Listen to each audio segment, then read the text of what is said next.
I'm Abigail, 32 years old, and as I pull up to the grand estate where my sister Chelsea's wedding is taking place, my stomach tightens with a mix of dread and excitement. 3 weeks ago, I overheard her telling her bridesmaids that I had to borrow money just to make rent. She laughed when she said it, her voice dripping with pity and superiority. What Chelsea doesn't know is that I've been keeping a secret, one that's about to change everything. I adjust my outfit one last time before stepping out, ready to silence them all. Before I tell you how I silence my sister and her wealthy friends, let me know where you're watching from in the comments. Don't forget to like and subscribe if you want to hear more stories about family drama and sweet revenge. Growing up in the suburbs of Boston, Chelsea and I shared a bedroom with floral wallpaper and a window that overlooked our modest backyard. 2 years my junior, Chelsea always had a competitive streak that defined our relationship from early on. Where I was content building forts from blankets and reading books past my bedtime with a flashlight, Chelsea was organizing neighborhood talent shows where she could be the star. Our parents both worked hard to give us a comfortable middle-class life. Mom as a high school English teacher and Dad as an accountant at a local firm. We never lacked necessities, but luxuries were carefully budgeted. Chelsea seemed to resent these limitations from an early age. When I grow up, I'm going to have a huge house with a swimming pool and a closet just for shoes, she declared at age 10, flipping through a fashion magazine she'd convinced Mom to buy. I was more practical, more creative in my approach to life. While Chelsea begged for brand-name clothes and the latest gadgets, I was happy thrifting unique pieces and saving my allowance for art supplies and books. This fundamental difference shaped us into very different adults. After high school, Chelsea pursued business administration at an expensive private college, our parents stretching their finances thin to support her. I chose the state university with a scholarship to study graphic design and digital art. Chelsea viewed my choice as settling for less. She never said it directly, but her expressions when I announced my college plans said everything. State school? But don't you want the connections you'd make at a private college? She asked, twirling her hair around her finger. Daddy, can't you help Abby go somewhere better? Our paths diverged even further in our 20s. Chelsea landed a marketing job at a luxury brand through a connection from college. She quickly climbed the corporate ladder, her natural charm and ruthless ambition serving her well. I interned at design studios, worked freelance jobs, and slowly built my portfolio and reputation in the digital design world. My income fluctuated while Chelsea's steadily rose. At 27, Chelsea met Richard Williams, heir to a real estate development company and firmly established in Boston's social elite. Their relationship accelerated her transformation into a polished socialite, complete with highlighted hair, designer wardrobe, and membership at the city's most exclusive country club. The first Thanksgiving after Chelsea began dating Richard revealed how deep the divide between us had grown. She arrived at our parents' house in a brand new luxury SUV, wearing a cashmere sweater and diamond studs, carrying a bottle of expensive champagne from our favorite vineyard in Napa. Abby, you should let me take you shopping sometime, she said, eyeing my vintage dress. I know this amazing personal stylist who could really help you pull together a more professional look, especially if you're trying to attract better clients. I smiled tightly, swallowing the retort that formed instantly in my mind. My clients hire me for my creativity, not my wardrobe. Of course they do, sweetie. She patted my arm condescendingly. But first impressions matter in business. Richard always says presentation is 90% of success. Our mother changed the subject quickly, sensing tension. Chelsea, tell us about your trip to the Bahamas. The photos you posted looked incredible. And just like that, the conversation shifted to Chelsea's glamorous life, our parents hanging on every detail of the luxury resort and exclusive beaches. I sat quietly, picking at my food, feeling increasingly invisible. This pattern repeated at every family gathering. Chelsea showing up with expensive gifts, talking about exotic vacations and charity galas, while subtly undermining my achievements and choices. Abby's still doing her computer drawings. She'd explain to her friends if they asked about me, reducing years of professional design work to a childish hobby. What hurt most was seeing our parents' reactions. They'd always encouraged both of us equally in childhood, but now they seemed dazzled by Chelsea's apparent success. Dad proudly introduced her as my daughter, who works with luxury brands, while Mom displayed photos of Chelsea at society events on the mantle. When I landed a major project designing an interactive art installation for a museum, they responded with polite interest. When Chelsea was featured in a tiny local society page for attending a charity ball, they framed the article. I tried not to let it bother me. I loved my work, had good friends, and enjoyed my cozy apartment in a vibrant but not trendy neighborhood.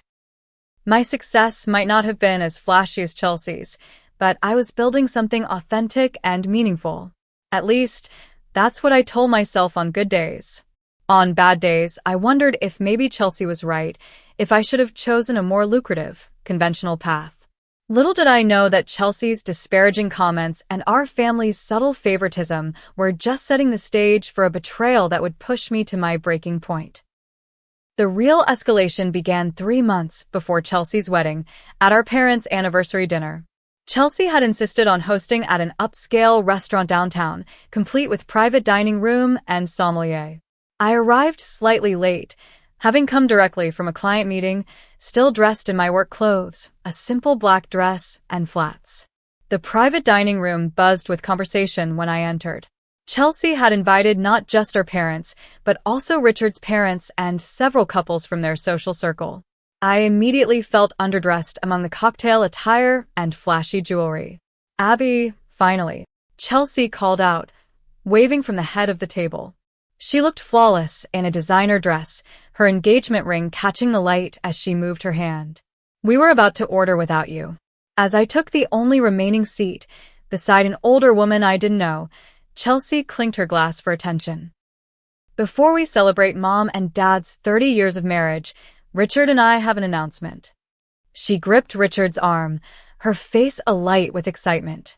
"We've set a date, June 12th at the Montgomery estate. Only 8 months to plan the wedding of the century." The table erupted in congratulations and questions about venues, dresses, and honeymoon destinations. I offered my sincere congratulations, even as I calculated the expense of being in my sister's wedding party, which I assumed was inevitable. As dinner progressed, I found myself seated near 3 of Chelsea's friends from her country club. They largely ignored me until one asked what I did for a living.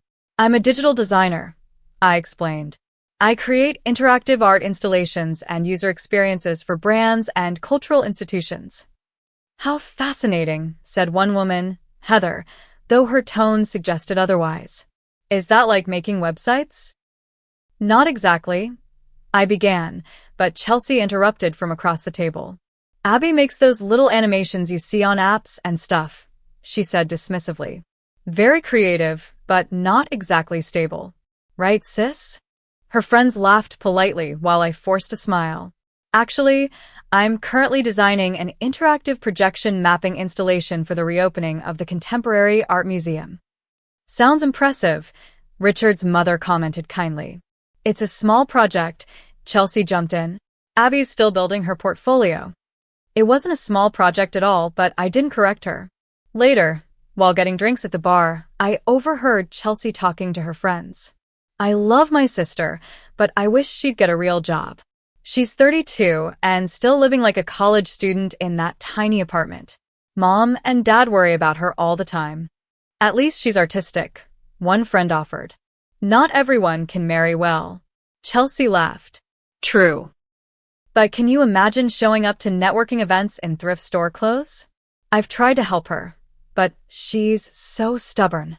I slipped away before they noticed me, hurt burning in my chest. My apartment wasn't tiny. It was cozy and filled with art and books I loved. My clothes weren't from thrift stores. They were carefully selected for comfort and practicality. And my parents had never expressed worry about my career directly to me. The weeks following the dinner brought a flurry of wedding planning activities. As expected, Chelsea asked me to be a bridesmaid, along with 6 of her society friends. "I found the perfect bridesmaid dresses," she announced during our first brunch meeting. She pulled up a photo on her phone of a silk designer gown. "Only $800 each, which is a steal from Marquesa." The other bridesmaids cooed appreciatively while I nearly choked on my mimosa. $800 was my grocery budget for 2 months. Chelsea, that's a bit out of my price range right now, I said quietly. She frowned. It's my wedding, Abby. Can't you just make it work? Everyone else is fine with it. Everyone else had trust funds or executive husbands. I didn't say this aloud. I'll figure something out, I promised, mentally calculating which projects I could accelerate to cover the expense. But the dress was just the beginning. There was the bachelorette weekend in Miami, estimated cost, $2,000. The bridal shower I was expected to co-host, another $1,000. Wedding gifts, hair, makeup, shoes. The list seemed endless. I might have managed it all if disaster hadn't struck. My biggest client, a tech startup I'd been creating an immersive brand experience for, suddenly lost their funding and had to cancel our contract. The project represented 60% of my expected income for the quarter, and they could only pay me for the work completed so far, about a third of the total fee. Suddenly, I was facing not just wedding expenses, but basic living costs with a severely depleted bank account. I picked up small freelance jobs quickly, but payment terms meant I wouldn't see that money for at least 30 days. My rent was due in 10. After sleepless nights weighing my options, I swallowed my pride and called Chelsea. She answered on the 4th ring, sounding distracted. Hey, Chelsea, do you have a minute to talk about something important? I'm actually heading into a dress fitting. Can it wait? I closed my eyes, gathering courage. Not really. I'm in a tough spot financially. A major client canceled a project unexpectedly, and I'm short on rent this month. I was wondering if I could borrow $2,000 just until my other invoices get paid. I promise I'll pay you back before the wedding. Silence stretched over the line. You need money? Chelsea finally asked, her voice a mixture of surprise and something else I couldn't identify. Why don't you ask Mom and Dad? They're already contributing so much to your wedding. I didn't want to worry them. Another pause. I'll have to ask Richard. It's our joint account now. I understand. Thanks for considering it. 2 days later, Chelsea transferred the money to my account with a text that read, "Consider it an early birthday gift. Don't worry about paying it back." Relief washed over me, along with a complicated mixture of gratitude and discomfort at being financially indebted to my sister. Still, I sent her a heartfelt thank you message, promising to repay her despite her statement. I should have known Chelsea's generosity would come with hidden costs. A week later, I arrived early to help set up for the bridal shower at the country club. As I approached the private room, I heard Chelsea's distinctive laugh, followed by my name. Abby actually asked me for money last month to make rent, she was saying. $2,000. Can you imagine? 32 years old and can't pay her own bills. What did you do? Someone asked. I gave it to her, of course. She's my sister. But Richard was not happy. He said I need to stop enabling her poor life choices. Will she still be in the wedding? Those dresses aren't cheap. I told her she could borrow money for the dress too if needed. What else can I do? I can't have mismatched bridesmaids. I stood frozen outside the door, humiliation burning through me like acid. Chelsea had not only shared my private financial struggles, but twisted them to make herself look magnanimous while painting me as irresponsible. I pushed open the door, plastering a smile on my face, even as tears threatened. The room fell silent as I entered, 6 pairs of eyes watching me warily. Abby, Chelsea exclaimed too brightly. You're early. Clearly, I replied, my voice steadier than I felt. I busied myself arranging gift tables, pretending I hadn't heard every word. The shower proceeded with excruciating politeness, but I caught the pitying glances, the whispered comments behind manicured hands. By the time Chelsea opened her 30th gift, another crystal something or other she'd never use, I had retreated so far into myself I was barely present. That evening, I discovered the betrayal went beyond Chelsea's immediate circle. My phone buzzed with a message from a college friend who'd somehow heard about my financial problems through a mutual acquaintance connected to Chelsea. She was offering to help me find a more stable job at her company. Chelsea had broadcast my temporary setback throughout her social network, our family friends, and possibly to our parents, though they hadn't mentioned it directly to me. I sat in my apartment that night, surrounded by my artwork and the tools of my profession, and made a decision. The relationship with my sister as it stood was toxic, draining my self-worth and undermining my confidence. Something had to change, and with Chelsea's wedding approaching, I knew exactly how to make that change happen. But first, I needed to secure my own success on my own terms. What Chelsea and my family didn't know, what I had deliberately kept quiet about even before the financial setback, was that I'd been working on a breakthrough project for nearly 18 months. 3 years earlier, I had begun experimenting with combining traditional art techniques with cutting-edge digital technology, creating immersive experiences that bridged the physical and digital worlds. My portfolio contained increasingly sophisticated projects, small at first, then growing in scope and ambition. I'd designed interactive murals for a children's hospital that responded to touch and movement, bringing art to life for young patients. I'd created digital installations for music festivals that translated sound into visual landscapes in real time. My work had been written up in industry publications, though not the glossy magazines Chelsea might read. But my true passion project, the one I'd poured thousands of hours into developing, was something much bigger. I called it Threshold, an immersive art experience that used projection mapping, motion sensors, and custom software to create responsive environments that adapted to human presence and emotion. I'd built a small prototype using my savings, working nights and weekends in a rented studio space. The technology was innovative enough that I'd filed provisional patents, scraping together the legal fees by taking on extra freelance work. The prototype demonstrated how public spaces could be transformed into interactive experiences that changed based on the number of people present, their movements, even their facial expressions. 2 months before Chelsea's wedding announcement, I presented Threshold to Miranda Garcia, founder of Luminous Studios, a cutting-edge art and technology incubator known for backing innovative projects that blended art, technology, and human experience. Miranda had built Lumina from a small gallery into a major force in the digital art world, with locations in New York, San Francisco, and Tokyo. Miranda had been intrigued by my presentation, but cautious. "The concept is fascinating, Abigail, but the execution would require substantial investment. We'd need to see more development before committing." I'd spent the following months refining the prototype, enhancing the software, and documenting potential applications.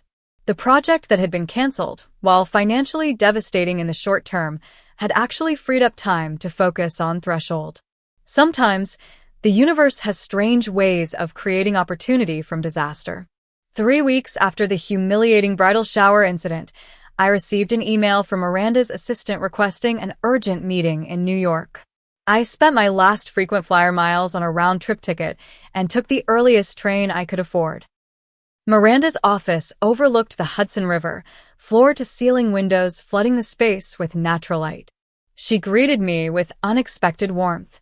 "Abigail, thank you for coming on such short notice. I've been reviewing your updated materials for Threshold." She gestured to her tablet where my presentation was displayed. "We had a situation develop yesterday that I believe creates the perfect opportunity for your project." She explains that a major corporate sponsor had withdrawn from Lumina's upcoming flagship installation in their New York location, leaving an empty exhibition space and budget allocation that needed to be filled quickly. "The timing is tight. We would need to launch in 4 months. But based on your documentation, I believe Threshold could be ready by then, with proper funding and support." My heart raced as she laid out the terms.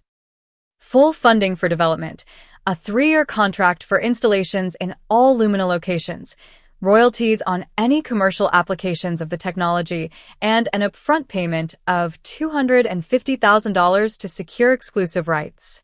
"We'll need you to relocate temporarily to oversee installation," Miranda continued. "All expenses covered, of course, plus a monthly stipend. Are these terms agreeable?" I managed to maintain my composure as we discussed details, asking thoughtful questions about timelines and resources, even as my mind spun with the implications. This wasn't just a project deal, it was career-defining, life-changing. The contract arrived by courier the next morning. I reviewed it carefully, had a lawyer friend look it over, and signed. Within 48 hours, the upfront payment hit my bank account, transforming my financial situation overnight. My first instinct was to call my parents or even Chelsea to finally have tangible proof of my success. But something held me back. Years of subtle dismissal and overt condescension couldn't be erased with one check, no matter how large. Instead, I decided to keep my success private, at least until Chelsea's wedding. It wasn't just about revenge, though I can't deny that element existed. It was about reclaiming my narrative, choosing the moment when I would reveal my true professional identity rather than having it filtered through Chelsea's distorted lens. I repaid Chelsea's loan immediately, sending the money with a simple thank you note, offering no explanation for my suddenly improved finances.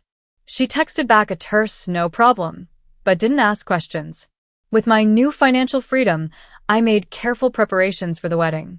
I commissioned a gown from Catherine Bailey, an up-and-coming designer whose work I'd admired.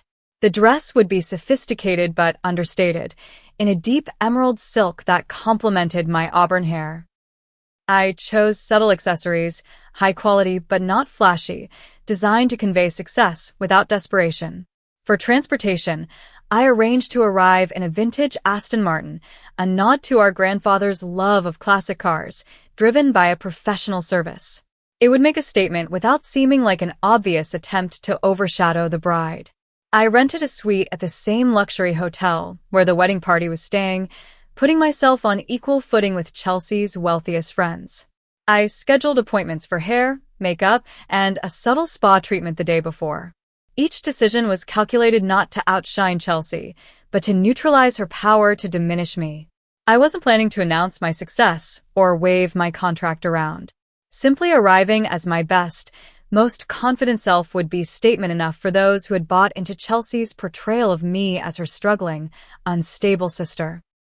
As the wedding approached, I threw myself into the Threshold project, working closely with Miranda's team to begin development. The intense focus helped channel my emotional energy into something productive rather than dwelling on Chelsea's betrayal. Each day brought new challenges and victories as the project took shape, reinforcing my confidence in my skills and vision.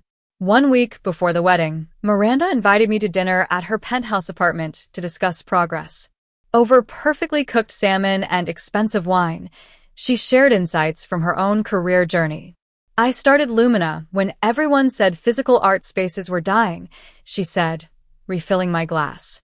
My family thought I was throwing away my business degree on a hobby. My sister actually organized an intervention. I laughed in surprise. Really? But you've been so successful. Miranda nodded. Now they all claim they supported me from the beginning. That's how it goes. People rewrite history once you succeed. My sister told all her friends I couldn't afford rent. I admit it, the wine loosening my tongue. She has no idea about Threshold or Lumina. And you're not telling her before the wedding? Miranda raised an eyebrow. I thought about it, but no. I'm just going to show up as myself, successful on my own terms. Miranda raised her glass. To showing up as yourself. Sometimes that's the most powerful statement you can make. As I left her apartment that night, I felt a sense of calm resolve replace the hurt and anger I'd been carrying. Chelsea's wedding was no longer a dreaded obligation, but an opportunity to reclaim my dignity. The countdown had begun. The morning of Chelsea's wedding dawned bright and clear, sunlight streaming through the curtains of my hotel suite. I stood at the window, watching workers make final preparations on the immaculate grounds of the Montgomery estate, where Chelsea had spared no expense to create her perfect day. In the months leading up to this moment, I'd rehearsed different scenarios in my mind. Sometimes I imagined a dramatic confrontation, calling Chelsea out publicly for her betrayal. Other times I considered simply not attending, leaving her to explain my absence. But ultimately, I'd chosen a path that felt true to who I was, not who Chelsea or her friends thought I was. As I sipped my coffee, my phone buzzed with a text from Madison, one of the more tolerable bridesmaids. Absolute chaos in bridal suite. Chelsea freaking about flowers. Glad you're getting ready separately. I smiled, grateful for my decision to prepare in peaceful solitude rather than amid the drama of the bridal party. My appointment with the stylist wasn't for another hour, giving me time to center myself and remember Chelsea's most cutting comments for motivation. Abby makes those little animations you see on apps and stuff. Very creative, but not exactly stable. She's 32 and still living like a college student in that tiny apartment. Abby actually asked me for money last month to make rent. $2,000. Can you imagine? Each remembered slight strengthened my resolve. Today wasn't about revenge, but it was about reclaiming my dignity and standing firmly in my truth. The stylist arrived precisely on time, followed by the makeup artist. I'd chosen a look that enhanced rather than transformed, hair swept into an elegant updo that showcased the natural highlights in my auburn hair, makeup that emphasized my green eyes and gave my skin a subtle glow. As they worked, I received increasingly desperate texts from the bridal party. Chelsea was in full meltdown mode over everything from the floral arrangements to a minor stain on the bridal suite carpet. I responded with brief, calming messages, playing my role as supportive sister while maintaining emotional distance. By early afternoon, I stood before the mirror in Catherine's creation, a masterpiece of understated elegance. The emerald silk draped perfectly, the color deepening my eyes and complementing my complexion. The cut was modern but timeless, showing off my figure without being provocative. Around my neck lay a simple pendant of raw emerald set in platinum, a gift to myself to commemorate the threshold contract. For a moment, doubt crept in. Was I being petty? Should I downplay my appearance to avoid creating tension on Chelsea's special day? Then I remembered Chelsea's laughter as she told her friends about my financial struggles, the casual cruelty with which she'd undermined my career for years. No, I decided. Showing up as my best self wasn't petty. It was necessary. The Aston Martin arrived precisely on schedule. The driver, professional and discreet, held the door as I slid into the butter-soft leather seat. We proceeded at a leisurely pace toward the Montgomery estate, its manicured grounds now filled with guests in formal attire making their way toward the ceremony site. As we approached the main entrance, I noticed heads turning, curious glances following the distinctive vintage car. The driver pulled up directly to the carpeted walkway, where an attendant waited to direct guests. "Good afternoon, miss," the attendant said as the driver opened my door. "Are you at the bride or groom's party?" "The bride is my sister," I replied, stepping out with practiced grace. The reaction was immediate. Nearby guests paused in their conversations, taking in the car, my dress, my confident demeanor. I recognized several of Chelsea's friends, their expressions shifting from curiosity to confusion to recognition. "Abigail?" Elizabeth, one of Chelsea's college friends, approached hesitantly. "You look amazing. I almost didn't recognize you." "Thank you." I smiled warmly. "It's been a while. How are you?" As we exchanged pleasantries, I noticed other guests watching, whispering. Elizabeth's husband joined us, introducing himself with unexpected deference. More people drifted into our circle, including several who had been at the bridal shower where Chelsea had exposed my financial situation. The dynamic was subtly, but unmistakably different. Gone were the pitying glances and condescending smiles. Instead, I found myself the center of genuine interest and conversation. As I made my way toward the ceremony area, I overheard a familiar voice. Chelsea's maid of honor, Patricia, was standing with two other bridesmaids near a floral arrangement, partially hidden from the main path. "Wait until you see what she's wearing," Patricia stage whispered, her diamond earrings catching the light as she tossed her perfectly styled hair. "She asked Chelsea for money last month to make rent. Can you imagine showing up to your sister's wedding when you can't afford groceries?" "I heard she borrowed her dress," another bridesmaid added. "Chelsea had to help her pay for that too." I paused, just out of their sight line, a strange calm settling over me. In that moment, their pettiness seemed almost pitiable rather than hurtful. I stepped forward, directly into their line of vision. "Hello, Patricia. Catherine, Brianna. You all look lovely." Their faces froze in almost comical shock as they took in my appearance. Abigail? Patricia recovered first. That dress is unexpected. Thank you, I replied smoothly. Catherine Bailey designed it for me. She's remarkable, isn't she? I mentioned the designer deliberately, knowing Patricia would recognize the name of the industry's rising star, whose waiting list for custom pieces stretched months. You're wearing Catherine Bailey? Catherine, the bridesmaid, asked, her voice rising an octave. She's a dear friend, I said simply. Shall we head to our places? I believe guests are being seated. As I walked away, I heard their hurried whispers resume, no doubt recalibrating their understanding of my status in light of this new information. The ceremony area was a vision of extravagance, with thousands of white roses, crystal chandeliers somehow hung from tree branches, and a string quartet playing softly. Guests were being seated in gilt chairs by white-gloved attendants.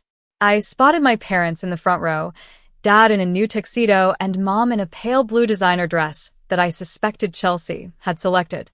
They hadn't seen me yet, engaged in conversation with Richard's parents. A wedding coordinator intercepted me before I could approach them. Miss Harris? The bridal party is gathering in the garden pavilion.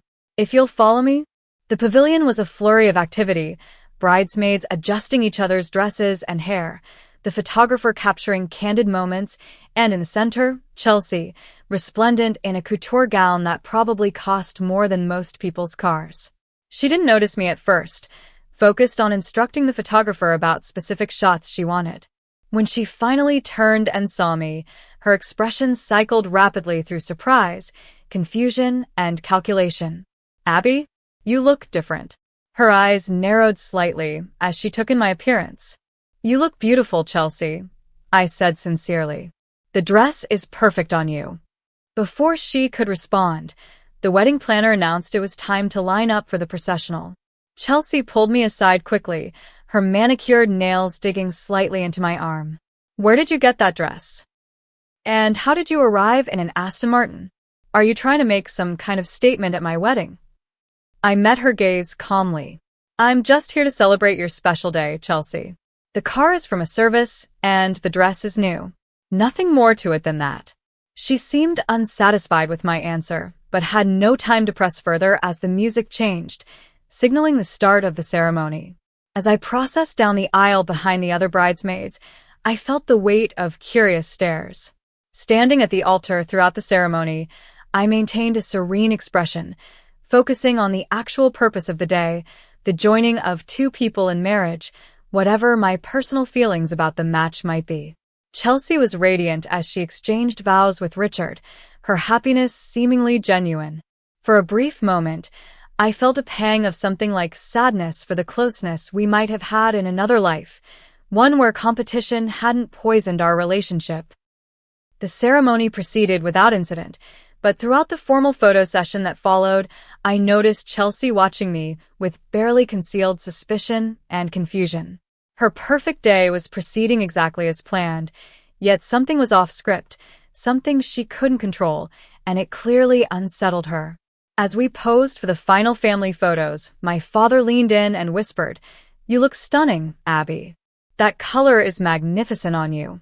It was the most specific compliment he'd given me in years, and I treasured it even as I prepared for the reception, where the real confrontation would inevitably unfold. The wedding reception was held in an enormous tent transformed into a crystal palace, with thousands of twinkling lights, ice sculptures, and centerpieces that combined orchids with what appeared to be actual pearl strands. A 16-piece orchestra played as guests found their assigned tables, each marked with an engraved crystal placeholder. I was seated at a table with distant cousins and family friends rather than with the wedding party or immediate family, a placement I suspected was deliberate on Chelsea's part. However, the strategic distancing backfired almost immediately.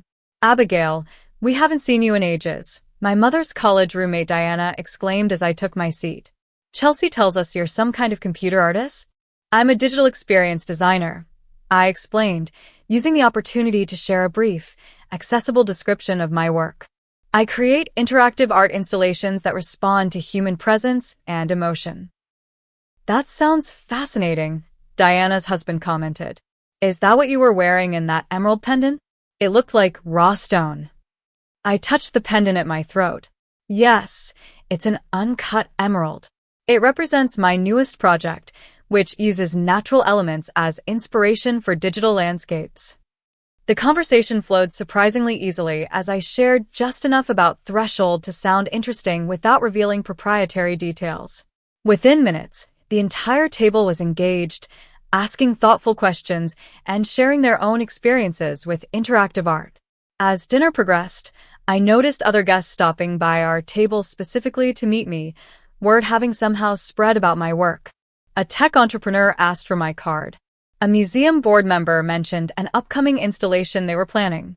The mother of the groom came by specifically to tell me she'd heard about my fascinating work and wanted to learn more. Across the room, Chelsea was clearly aware of the unexpected attention I was receiving. During the salad course, I caught her watching our table, her expression a mixture of confusion and annoyance. During the main course, she sent Richard over, ostensibly to check that everything was to our satisfaction, but I suspected to investigate why my table had become a surprising hub of activity. Your sister tells me you're in digital design? Richard said when the conversation provided an opening. That must be interesting work. It is, I confirmed. Actually, I just signed a major contract with Lumina Studios for a multi-year installation project. Richard's eyebrows rose. Lumina? Miranda Garcia's company? That's impressive. They're very selective about their collaborations. You know Miranda? I asked, genuinely surprised. We have mutual connections in the art investment world.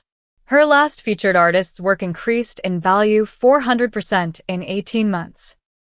He studied me with new interest. I'd love to hear more about your project sometime. I'd be happy to discuss it, I replied, handing him my business card, which he accepted with unexpected respect. As Richard returned to the head table, I saw him speaking intently to Chelsea, whose expression darkened as she looked in my direction. The dynamic continued to shift throughout the evening. People who had barely acknowledged me at the ceremony now sought me out. Chelsea's friends, who had whispered about my financial struggles, now attempted to engage me in conversation, their tone noticeably warmer. Patricia, the maid of honor who had made the grocery comment, approached during dessert. Abigail, I had no idea you were working with Lumina Studios. That's amazing. My husband and I visited their Tokyo location last year. It's a recent development, I said neutrally. We should get coffee sometime. I'm on the board of a children's foundation that's looking to create more interactive experiences for our fundraising events. I smiled politely. Feel free to email me. My schedule is quite full with the Lumina project, but I'm always happy to offer recommendations for other designers who might be available. Patricia's smile faltered slightly at my gentle rebuff, but she pressed on. Of course. I just thought since we're practically family now with Chelsea and Richard. Being family doesn't automatically entitle people to professional favors, I replied, my tone still pleasant but firm. Something I've learned through experience. She had the grace to look embarrassed, clearly catching my reference to how family connections hadn't extended to protecting my dignity when I faced financial challenges. As the night progressed toward the traditional speeches, I prepared myself for my role as bridesmaid. When the MC called my name, I approached the microphone with calm confidence, the notes I'd prepared tucked in my hand. For those who don't know me, I'm Abigail, Chelsea's sister. I began. When Chelsea asked me to speak tonight, I thought about all the stories I could tell from our childhood, the competitive games, the borrowed clothes, the shared secrets. I paused, looking directly at Chelsea. But what I really want to talk about is growth. Chelsea and I took different paths in life, made different choices, valued different things. Those differences sometimes created distance between us. But what I've learned, what I hope we've both learned, is that success comes in many forms, and true happiness isn't found in possessions or appearances, but in being authentic to yourself and your values. I raise my glass. To Chelsea and Richard, may your marriage be built on mutual respect, honest communication, and the courage to see and accept each other completely, both in moments of struggle and in moments of triumph. The toast was met with warm applause, many guests nodding in appreciation of the sentiment. Chelsea's expression was unreadable, though Richard raised his glass directly to me in what seemed like genuine acknowledgement. As the reception transitioned to dancing, Chelsea finally approached me directly, pulling me into a quiet corner of the tent. "What is going on, Abby?" she demanded, her voice low but intense. "Everyone's talking about you and some big art project. Richard says Lumina Studios is a big deal. When did this happen? Why didn't you tell me?" "It happened recently," I said simply. "And I didn't tell you because you were busy with wedding planning. Besides, you've never shown much interest in my career before." "That's not fair," she protested. "I've always supported you. Have you?" I asked quietly. "Was it supportive to tell all your friends I couldn't afford rent? Or groceries? To make me sound irresponsible and unstable when I had one temporary setback?" Chelsea had the grace to look away. "I shouldn't have shared that. But I was worried about you." "No, you weren't," I countered, keeping my voice calm. "You were enjoying feeling superior. You've been doing it for years, Chelsea. Diminishing my work, my choices, my life, to make yours seem more impressive." "That's ridiculous," she scoffed, but there was uncertainty in her eyes. "Is it? When was the last time you asked me about my work with genuine interest? When was the last time you introduced me to someone without qualifying my career as something small or unstable or just a hobby?" Chelsea didn't answer immediately. The music swelled around us, guests laughing and dancing, unaware of our intense exchange. "I didn't realize you felt that way," she finally said. "I know. That's part of the problem." I softened my tone. "Look, this is your wedding day. I'm not here to create drama. I just wanted to be seen for once, really seen, not as your struggling sister, but as the successful professional I am." Chelsea studied me, something like realization dawning in her expression. "The dress, the car, the pendant, this was all planned, wasn't it? To make a statement. Not to overshadow you," I clarified. "Just to reclaim my own narrative." Before she could respond, Richard appeared, looking between us with concern. "Everything okay here?" "They're about to cut the cake." Chelsea hesitated, then plastered on her perfect smile. "Of course. Abby and I were just having a sister moment." As they walked away, I noticed Chelsea glance back at me, her expression thoughtful and perhaps a little sad. Something had shifted between us, but whether it was a breaking or a beginning remained to be seen. As the reception continued into the night, I found myself surrounded by unexpected conversations and connections. Richard's father, Lawrence Williams, a distinguished man with silver hair and kind eyes, sought me out specifically. "Ms. Harris, forgive the intrusion, but Richard mentioned your work with Lumina Studios. I've been an admirer of Miranda Garcia's vision for years." We fell into a surprisingly engaging discussion about the intersection of art and technology, Lawrence revealing himself to be knowledgeable and genuinely interested. Unlike many of Chelsea's friends who had suddenly discovered my existence, his curiosity seemed authentic rather than opportunistic. "You know," he said thoughtfully, "Richard has always had an interest in supporting innovative art. It's something we share, though he doesn't often get to explore it in his current role. Perhaps your project might spark that passion again."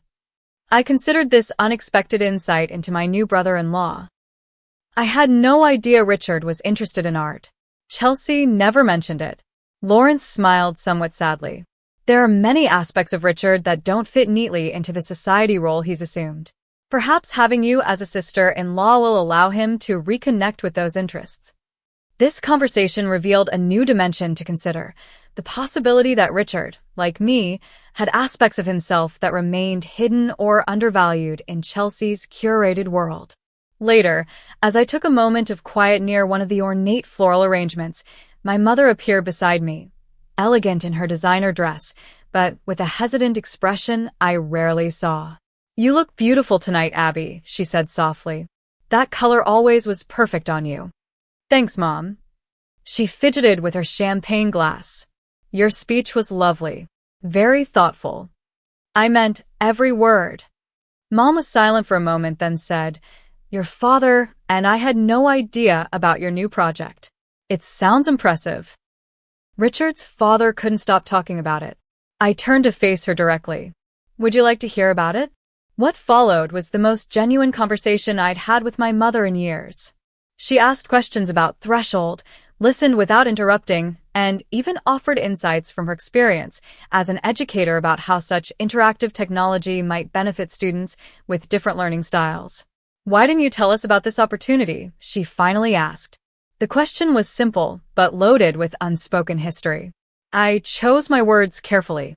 I guess I got used to my work being treated as less important or successful than Chelsea's career. It seemed easier not to share until I had something so significant it couldn't be dismissed. My mother's face fell. Have we made you feel that way? That your work wasn't important? Not intentionally, I assured her. But yes, sometimes. The way you and Dad would get so excited about Chelsea's corporate promotions or social connections, while my projects received polite interest at best. Oh, Abby. Mom's eyes grew moist. We never meant to compare you. We've always been proud of your creativity and independence. We just didn't always understand your work the way we understood Chelsea's. And maybe that's on me too, I acknowledged. I could have made more effort to share it in accessible ways. We stood together in companionable silence, watching the dancers on the floor, including my father, who was attempting a somewhat awkward but enthusiastic foxtrot with one of the aunts. Would you and Dad like to come to New York when the installation opens? I offered. I could show you around, explain everything in person. Mom's face lit up. We'd love that. Truly. As she excused herself to rescue Dad from his dance partner, I felt a weight lifting that I hadn't fully acknowledged was there. The desire for parental approval never quite disappears, no matter how independent we become. Throughout the evening, I also observed Chelsea more carefully, seeing nuances I'd previously missed or ignored. Despite the picture-perfect wedding and her apparent triumph as social hostess, there were moments when her smile slipped, revealing something like uncertainty beneath. During the father-daughter dance, I noticed her whispering urgently to Richard when she thought no one was watching, his reassuring nod seeming practiced and automatic rather than engaged.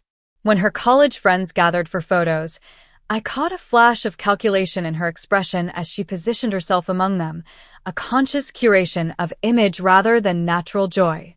Most revealing was a moment I witnessed purely by accident.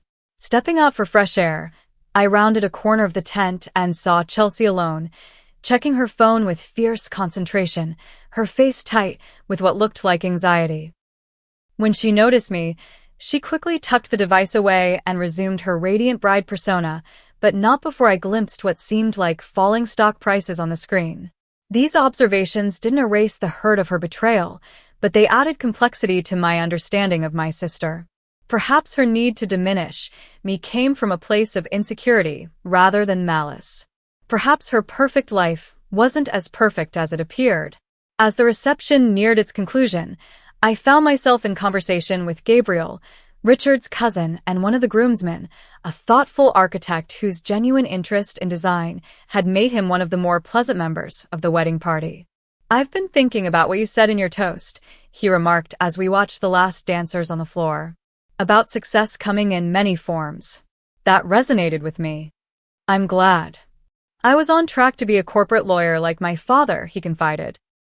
3 years into a soul-crushing job at a top firm, I quit to pursue architecture. My family thought I was having a breakdown. I laughed in recognition. "Let me guess, they've since taken credit for your success?" "Naturally. Now my father tells everyone he always knew I had a creative calling." Selective memory is a powerful thing. We shared a knowing smile, and in that moment of connection, I realized something important. The validation I'd been seeking all evening, the recognition of my worth and success, didn't actually need to come from Chelsea or even my parents. There were people who would see and value me authentically, without the distorting lens of family history or social competition.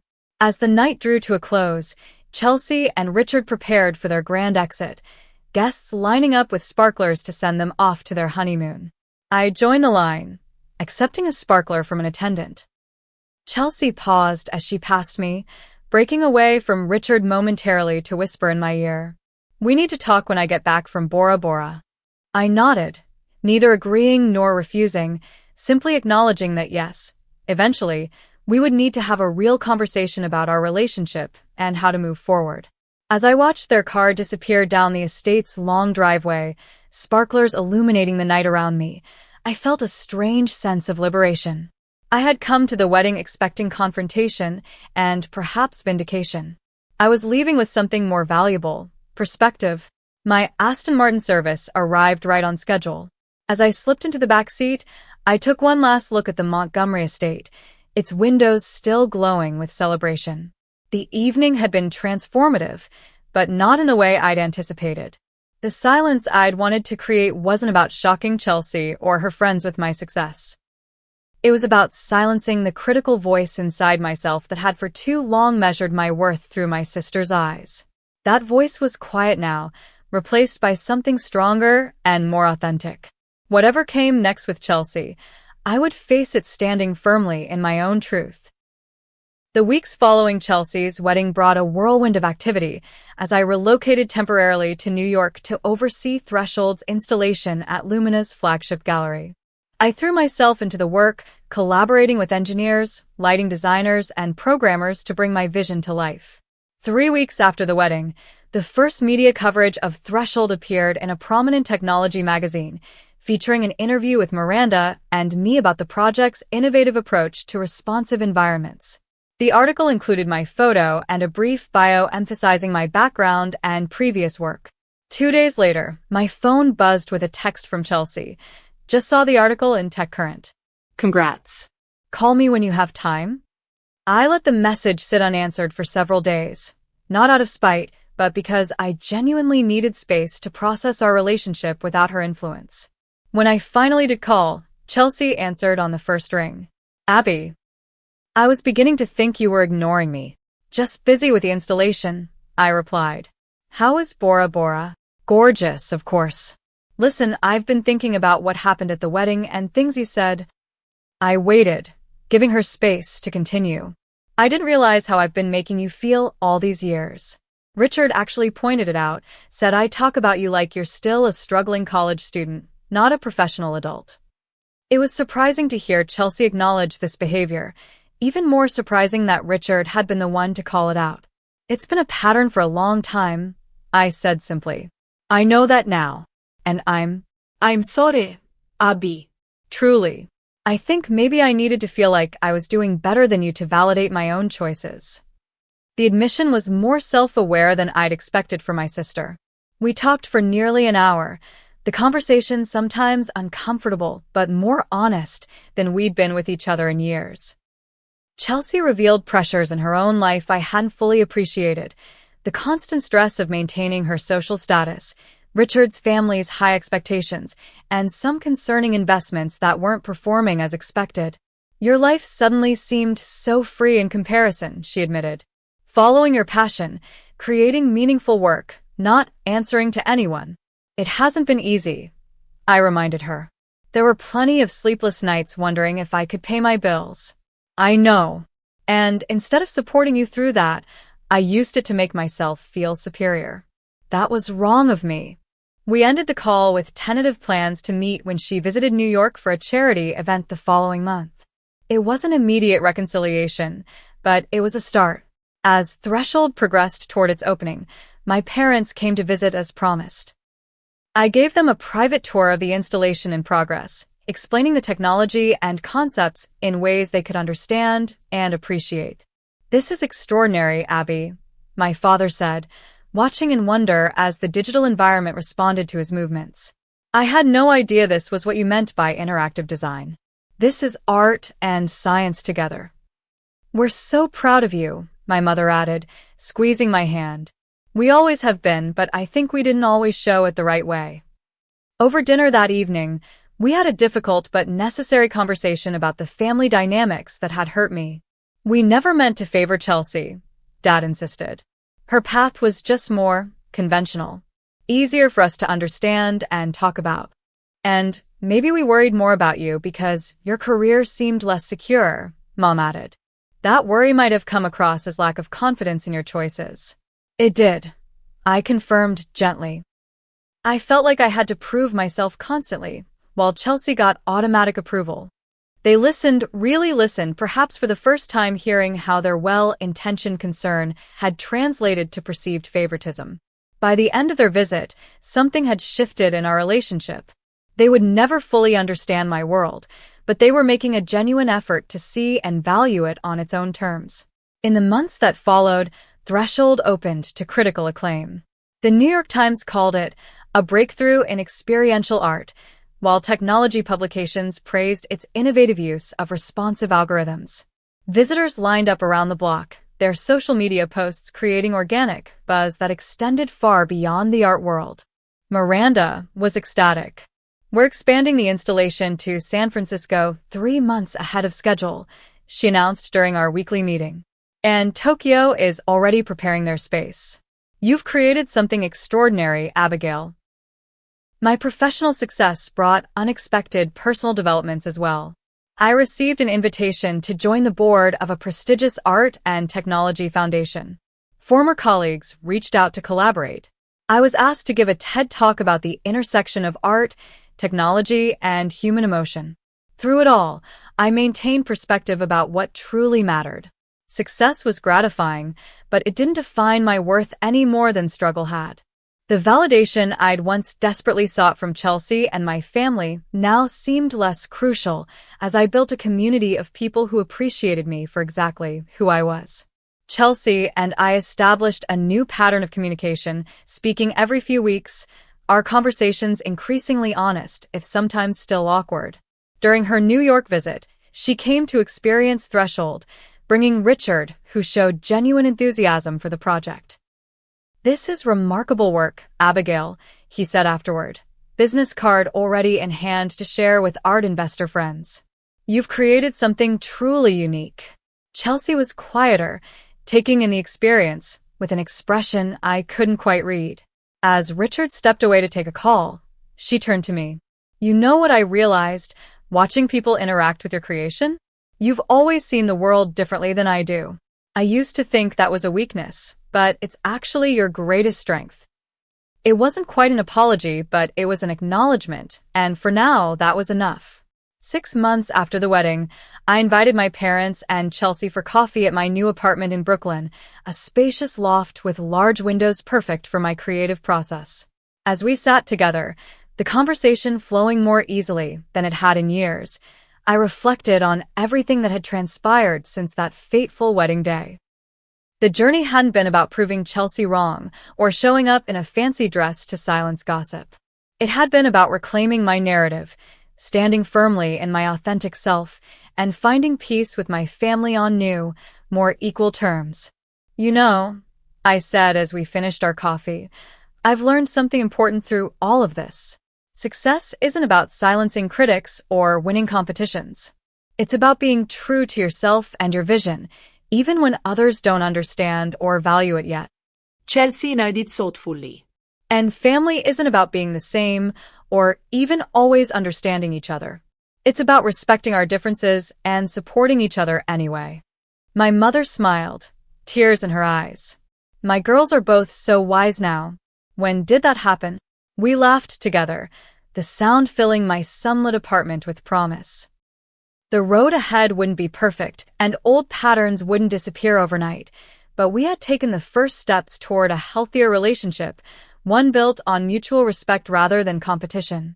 As I walked them out later, Chelsea hugged me goodbye, whispering, "I'm really proud of you, Abby. I should have said that a long time ago." The words warmed me, not because I needed her approval anymore, but because they signified growth for both of us. That evening, alone in my apartment, I opened my laptop to begin sketching concepts for my next project. The screen reflected my face, and I noticed something different in my expression, a quiet confidence that hadn't been there before.